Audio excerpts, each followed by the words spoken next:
Olá pessoal, bem-vindos a mais um TrigonoCast de crédito privado. Hoje eu estou aqui com o Rômulo Brecht, nosso analista de crédito da Trigono Capital. Tudo bem, Rômulo? Tudo bem, Marcelo. Com você? Tudo jóia. Vamos aqui falar mais um pouquinho da nossa resenha mensal, né? Mês de janeiro acabou. Muita coisa aconteceu, né? O ano começou com tudo para crédito privado, a gente pode dizer assim, né, Rômulo? E a gente começa aqui, primeiro fazendo aqui um pouco da nossa publicidade, do que a gente produz, né, Rômulo? Temos aqui um QR Code para vocês acessarem a nossa última live, né? Foi uma live muito legal, a gente teve a participação de duas pessoas bem seniors da Standard & Poor's, né? A gente fez aqui uma live sobre o panorama do setor de petróleo e gás, né? Com a participação da Fabiana Gobi e também da Luísa Vilhena, né? Então, para quem não teve a oportunidade de assistir ao vivo, né, já tem muitos views, né? Então fica aqui o convite. Então foi uma live muito elogiada, né, onde a gente cobriu não só o setor de petróleo e gás, né, Rômulo, como também a gente entrou um pouco nas principais companhias, tanto brasileiras, né, as maiores, como as Junior Oils, e também algumas empresas da América Latina do setor. Então fica aqui o convite para quem perdeu, fica no YouTube, aí dentro do nosso canal Trigono Connection. Vale a pena conferir. É isso aí. E vamos entrar no mês, né? Um mês de decisões importantes no último dia do ano, né? Então, no último dia do mês, né? Teve Copom e teve decisão lá da taxa de juros nos Estados Unidos, né, Romulo? Sim, a gente teve a redução aqui, né? O Copom ali mantendo uma redução de 50 bips, né? E já saindo focos aqui também, né? Com a perspectiva para dezembro de 2024 com a Selic em 9 e dezembro de 25 com a Selic em 8,5, né? Frente ao patamar atual aqui de 11,25, né? Então tem taxa ainda para cair aí. Tem taxa para cair, que a gente sempre bate na tecla, muito bom para as empresas, né? Então, as empresas começam a ter aquele alívio que a gente tanto espera ali na geração de fluxo de caixa, né? Principalmente ali no item despesas com juros, né? Então, depois de muito tempo com juros altos, a gente vai começar a ver esse alívio se transformar em geração de caixa para as companhias, né? Então, não teve grandes novidades. Segue na toada aí de cortes de 50 pontos aí por reunião, né? Lá fora, né, a gente não trouxe aqui o gráfico, mas tinha aí uma expectativa do Fed começar a cortar, né? Mas foi mantida a taxa aí entre 5,25 e 5,5 em dólares, né? E eu acho que o mais importante foi a comunicação. Então, está descartada aí o corte para março, né? Então, o Fed quer ver aí a inflação indo de forma sustentável para a meta, que lá é 2%, né? Então, teve essa acomodação, mas a trajetória é de inflação declinante, né? E isso vai acabar acontecendo, né? O corte aí, seja por volta do meio do ano, né? Acho que a expectativa de mercado está migrando aí para um corte nesse momento do ano, aí mais para o meio do ano, para maio, junho, por aí. Então, lá teve mais, podemos dizer que lá teve um pouco mais de novidade, principalmente pelo acomodando nos discursos do que na ação propriamente dita, vamos dizer, né? É o papel da autoridade monetária, né? Então, acho que esse teve mais novidade lá do que aqui, podemos dizer assim, né? Só que nesse ambiente, né, Rômulo, de juros para baixo lá fora, é um ambiente muito propício para as emissões, né, internacionais, né? Então, a gente teve já um janeiro sem direito a férias, né? A gente até brincou na nossa resenha, o mercado não teve férias lá fora, né? Então, a gente destacou aqui algumas emissões muito interessantes, né? Você pode comentar algumas para a gente aqui? Claro, a gente teve aqui, né, 3 brasileiras vindo aqui a mercado, né? Então, a 3R, né, empresa de petróleo, a Ambipar, né, a FS Bio, sucroenergética, a Ecopetrol, aqui aí já é colombiana, e a Codelco aqui do Chile, né? Então, é interessante que a gente vê que foram setores relativamente distintos, vindo empresas, primeira emissão lá fora, algumas recorrentes, né? E todas as emissões aqui com volume acima de 500 milhões de dólares, né? Prazo aqui de 7 a 12 anos, né? E algumas investment grades aqui, a maioria abaixo de BBB- aqui. Perfeito. E eu acho que vale a pena comentar também emissões muito demandadas, né? Algumas com múltiplas vezes o book, né? E também já com valorização expressiva no mercado secundário, né? Então, a gente vê o apetite do investidor por esses papéis lá fora. O mercado que ficou fechado por muito tempo, né? Claro que é um ambiente de treasury subindo, que foi o que a gente viu ao longo dos últimos anos, é um ambiente que muitos investidores perderam dinheiro nesse mercado e agora, né, é um ambiente muito mais propício, né? Então todo mundo aí vislumbra para frente, né? A gente acabou de comentar, né? A queda dos juros lá fora é esperado, um ambiente propício para emissões e, obviamente, agora é a hora de colher os frutos, né? Tanto para as empresas emitindo, as janelas estão abertas, né, para emissão e também os investidores capturarem os ganhos, né? Fechamento de treasury e também, por que não, fechamento de spread de crédito. Sim. Né? Aqui é até interessante, Marcelo, na hora que a gente olha o gray market, né? Então, assim, as emissões acabando de... ainda acontecendo o book building, né? Você ainda não sabe se você levou ou não, já negociando o papel, né? E negociando ali com o fechamento de taxa, né? Em cima de uma possível taxa que seria a final. Exatamente. Inclusive, então, assim, antes de se fechar a operação. Antes de você fechar a operação, mercado... já tinha uma demanda, o mercado já tinha uma demanda tão grande que já estavam sendo fechadas operações. Exatamente. Então, Ambipar, por exemplo, foi a expressão que se usa lá fora, uma debutante, né? Emitiu pela primeira vez no mercado internacional, saiu ali a um yield de 9,875 em dólares, né? 600 basis points acima da Treasury, né? Então, foi uma emissão de bastante sucesso da empresa. Então, o ano promete, essa chamada que a gente deu ali no slide e também na nossa resenha mensal, vocês podem acessar aí no nosso site, né, nas redes sociais. O ano tem tudo para ser muito aquecido aí no mercado de emissões internacionais, para empresas que já emitem recorrentemente e também para novas emissoras, empresas que comportam na sua estrutura de capital emissões internacionais, né, como a Ambipar acabou de fazer. E esse mês, né, mais precisamente no dia 10 de janeiro, né, Romulo, teve um marco para a indústria, né, tão aguardada lei, né, a 14.801, né, foi sancionada a lei que cria as debêntures de infraestrutura, né. Então, você quer comentar para a gente um pouquinho o que é essa lei, né, e aqui a gente apresenta, né, no slide, diferenças e similaridades com as debêntures incentivadas, né, que já existiam. Importante que são duas coisas diferentes. São diferentes, não vem substituir, não vem competir, vem complementar, né, que é a visão que a gente teve, né, nossa opinião sobre as novas debêntures de infraestrutura. Então, comenta para a gente um pouquinho como é que a gente está vendo e os principais aspectos e similaridades e diferenças também entre os dois tipos de debêntures que a gente tem agora no mercado brasileiro. Claro, vamos lá. Bem, primeiro está em quem pega o benefício fiscal, né? Nas debêntures incentivadas, o benefício fiscal vai para a pessoa física, né? Ou para o fundo de infraestrutura ali, o fundo incentivado que comprar esses ativos, que tem que ter no mínimo 85% da carteira de debêntures incentivadas.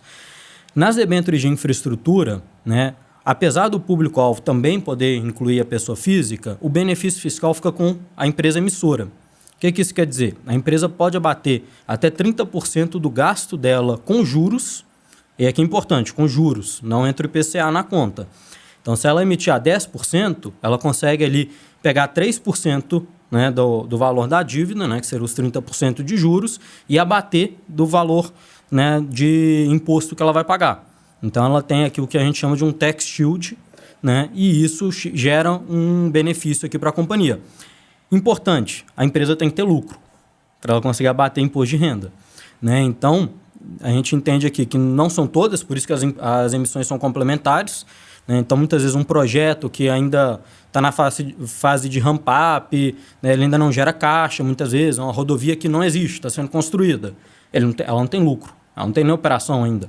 Então, assim, pode ser mais interessante nesse primeiro momento ela vir com uma debênture incentivada.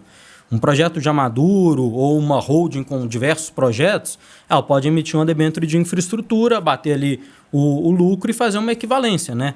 Consequentemente, a debênture de infraestrutura deveria pagar uma taxa maior também ao investidor, para compensar que ele não vai ter a isenção fiscal, né? Mas a grande diferença aqui que eu acho, Marcelo, conversa com o slide anterior nosso, né? A debênture de infraestrutura veio facilitar bastante a emissão offshore, né? Então, você pode fazer uma emissão de um bonde e a empresa ainda ter o incentivo aqui, né? O incentivo fiscal. Além de facilitar o fato de que você não precisa mais ser uma estrutura offshore. Você consegue direto aqui numa SPE ou numa empresa, numa SA aqui no Brasil, fazer a emissão da debênture, né? E elas, da debênture não, né? Do bonde de infraestrutura, e esse bonde contar com todos os benefícios aqui da lei. Né? Os setores são os mesmos, basicamente aqui das debêntures de incentivadas, né? Saneamento, energia, mobilidade, transporte, ferrovia, telecomunicações, dentre outros. Os riscos também são bem similares, né? A indexação aqui se adiciona a possibilidade de fazer a variação cambial, né? Dada essa possibilidade da emissão do bonde incentivado. Né? E aqui em questão de prazo e pagamento são bem similares, tem então a duration mínima de 4 anos, o pagamento de juros aqui tem que ser, né, a frequência mínima de semestral, né? E a autorização aqui vai até 2030, que nem das incentivadas. Perfeito. Isso aí a gente acha que vai acabar sendo prorrogado, né? É claro que está longe, mas um país carente de infraestrutura como o nosso, um instrumento tão valioso como esse para se investir em infraestrutura, né? A gente acha que acaba sendo prorrogado, né? Embora a autorização hoje em lei vá até 2030. Né? Eu acho que é muito para não falar que não tem data. É um benefício fiscal com uma data limitada. Perfeito. Não é garantido pelo Fundo Garantidor de Crédito, né? Acho que é importante a gente mencionar isso. E sem querer ser repetitivo, né, Rômulo? A gente sempre fala isso, né? A gente não recomenda nenhuma pessoa física investir sozinha, né, nesses tipos de instrumento, né? Sempre buscar um gestor profissional, né? Até porque gestor profissional tem equipe, monitora os créditos, diversifica mais a carteira, são inúmeros benefícios no monitoramento, né? Que uma pessoa física sozinha tem dificuldade em fazer, né?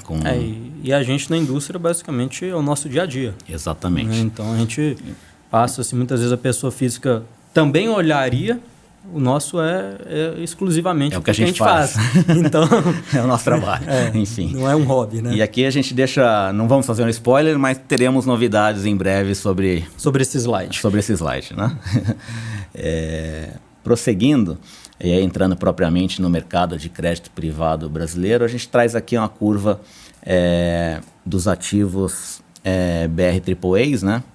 E a gente traz aqui três datas, né, da curva, né? A gente traz final de dezembro, final de janeiro de 23, né? E final de janeiro de 24, né? Então a gente percebe aqui nos ativos de melhor qualidade de crédito, né, Rômulo, o fechamento dos spreads, né? Primeiro fechamento, a gente pode dizer, em um ano, né? Essa curva fechou, né? A gente vê, principalmente nos vértices mais curtos, né? Nos mais longos, a gente vê elas estão praticamente juntas ali, nas durations bem mais longas, né? E também em um mês, né? Que a gente usa para comentar os resultados do mês, mas a gente vê o fechamento também importante nos durations mais curtos, né? Quando a gente vai para os BRs AAAs, né? Onde a gente categoria, né? Então, ou seja, aqui a gente tem de AA- até AA+, né? Então a gente vê também as 3 datas aqui, e aí a gente vê algo um pouco diferente. Claro que o universo aqui já é menor, né, Rômulo? A gente tem menos nomes, né? Então a gente faz esse disclaimer, né?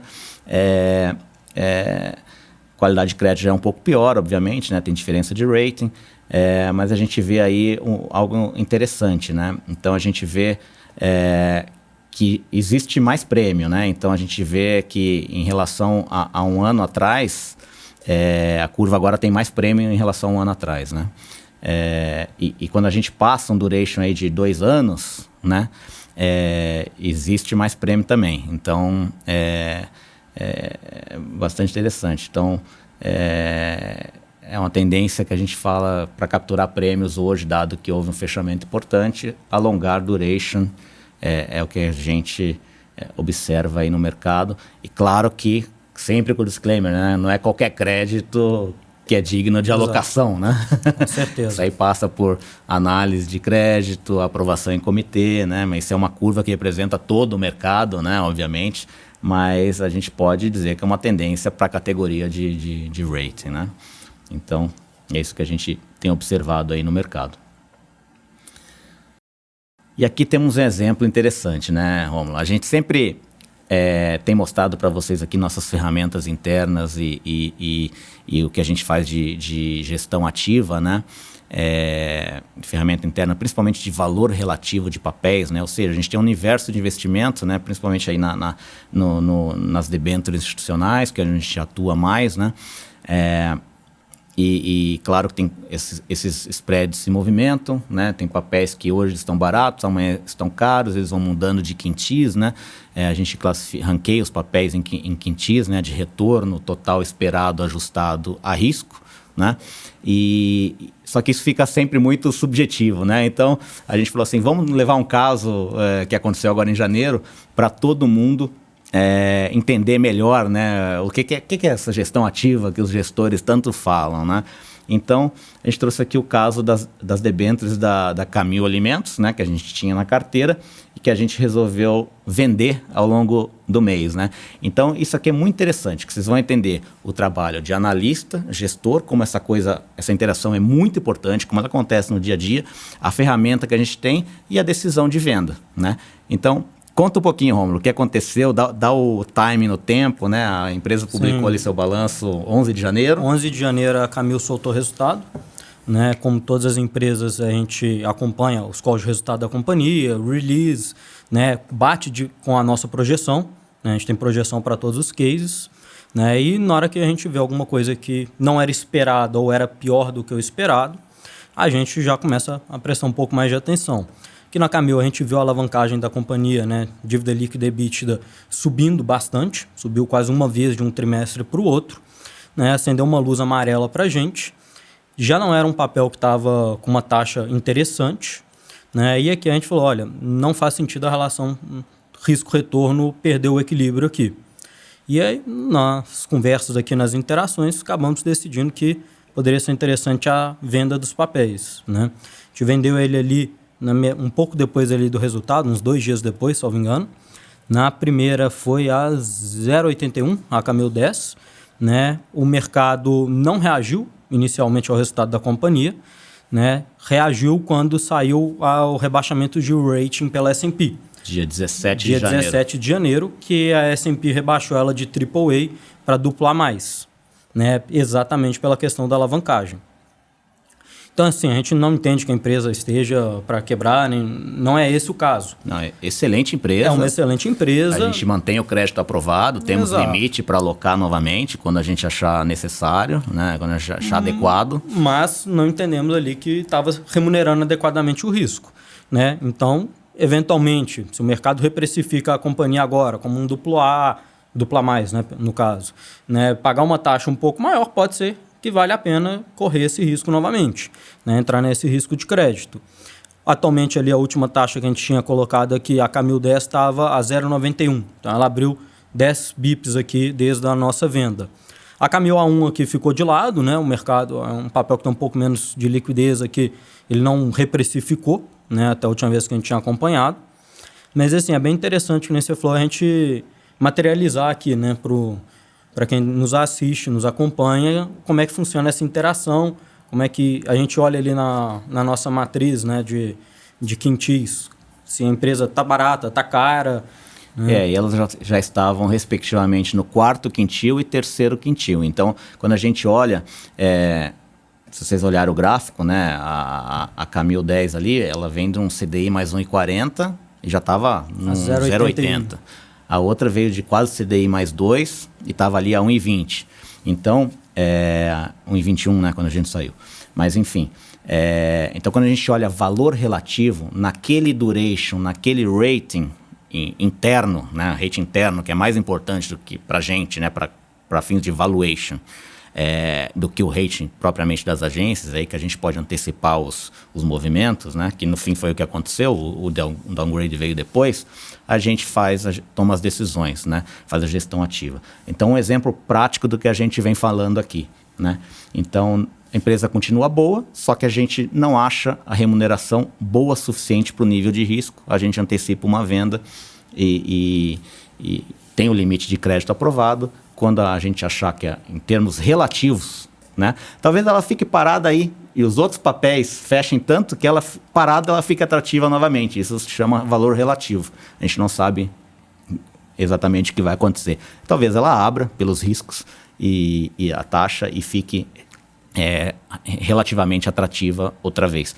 Então, mas hoje, nos preços de mercado dela e de peers, né, em termos de duration e rating, a gente não vê atratividade no papel. De novo, excelente companhia, não tem nada a ver com a empresa em si, é só uma deterioração que a gente enxergou e não adequada para o nível de remuneração. E então, aqui, correndo o risco de ser repetitivo, né, Marcelo? Essa é a diferença quando você investe com gestor profissional para investir a pessoa física direto em qualquer ativo de crédito. Né? É muito difícil a pessoa física acompanhar todos os papéis da carteira dela. Pô, a pessoa normalmente vai trabalhar também, ela vai fazer isso de noite, no fim de semana. Quando ela vê, né, um rebaixamento de rating, o mercado já reprecificou o papel, ou já está reprecificando. Né? Então, ela conseguir agir rápido é muito difícil. Exatamente, bom ponto. E aí entramos no Pulsar propriamente dito, né, nosso fundo de crédito. Nós estamos com o PL do fundo em 45 milhões de reais. Né, a gente teve um retorno aí em janeiro excelente, de 130% do CDI. Né? O carrego do fundo no fechamento do mês é de CDI mais 1,55, isso dá uns 113 do CDI. O prazo médio da carteira aí é 2,9 anos, né? O rating médio da carteira BR duplo A+, né? Então, excelente qualidade de crédito, né? Sendo que a gente vê no gráfico ali inferior, 55% da carteira é BR AAA, né? E nenhuma abaixo de duplo A. Nenhum crédito abaixo de BR duplo A, né? Então, a gente vê a qualidade da nossa carteira atualmente. Né? Nós temos aí 8% de caixa, a gente reduziu ao longo do mês, né, Rômulo, a posição de caixa de 14% para 8%, então a gente fez algumas compras muito interessantes no secundário, né? Empresas que a gente gosta, a gente comprou algumas empresas, inclusive com taxa melhor do que a marcação da Ambima, né? Fizemos compras pontuais aí bastante interessantes. E o desempenho do mês que a gente mencionou, 130 do CDI, todos os setores que a gente está expostos foram ganhadores no mês, né? Então contribuíram positivamente, né? Individualmente, a gente as melhores performances foram de emissões que a gente participou no segundo semestre, fecharam bem, né? A gente pode citar aqui, por exemplo, o Equatorial Goiás, a TIM, né? e a Corsan, né? Foram emissões que a gente participou ao longo do segundo semestre que a gente segue com os papéis e eles fecharam spread de forma significativa, né, ao longo do mês. A gente vê ali que a gente, setorialmente, né, os setores que mais contribuíram são os que a gente está mais exposto, os setores que a gente vem batendo aqui na tecla que a gente mais gosta, né, os mais resilientes, os regulados, fluxos de caixa estáveis, né? Querendo ou não, os juros ainda está alto, ainda requer cuidados e desafios, diligência em crédito, né, Romulo? A gente sempre bate nessa tecla, né? Setor elétrico ali com 15% da carteira, setor financeiro praticamente 12%, saneamento 11,7%, locação de veículos com 10%, são os maiores setores aí que a gente está exposto. Então esse seria aí um snapshot aí do nosso fundo. E a gente está bastante otimista para o ano, né, Romulo? Com certeza. Então, acho que essa é a mensagem aí de janeiro, né? Não sei se você quer comentar algo mais, Romulo. Não, esperamos que o ano continue assim. É um bom começo. Um bom começo de ano. É isso aí, pessoal. Obrigado a todos e nos vemos na próxima. Obrigado a todos. Um abraço. Tchau, tchau.